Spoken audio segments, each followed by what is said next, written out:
সহি হাদিস কুদসি ইসলাম হাউস ২ নম্বর হাদিস অধ্যায় বিবিধ পাপ পুণ্য লিখার নিয়ম ও আল্লাহর অনুগ্রহ আবু হুরায়রা রাদিয়াল্লাহু আনহু থেকে বর্ণিত রাসূলুল্লাহ সাল্লাল্লাহু আলাইহি ওয়াসাল্লাম বলেছেন আল্লাহ বলেন আমার বান্দা যখন নেকি করার ইচ্ছা করে আমি তার জন্য একটি নেকি লিখি যতক্ষণ সে না করে যখন সে করে আমি তার ১০ গুণ লিখি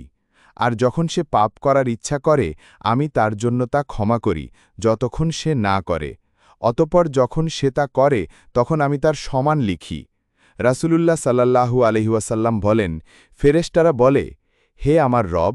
আপনারে বান্দা পাপ করার ইচ্ছা করে যদিও আল্লাহ তাকে বেশি জানেন তিনি বলেন তাকে পর্যবেক্ষণ করো যদি সে করে তার জন্য সমান পাপ লিখো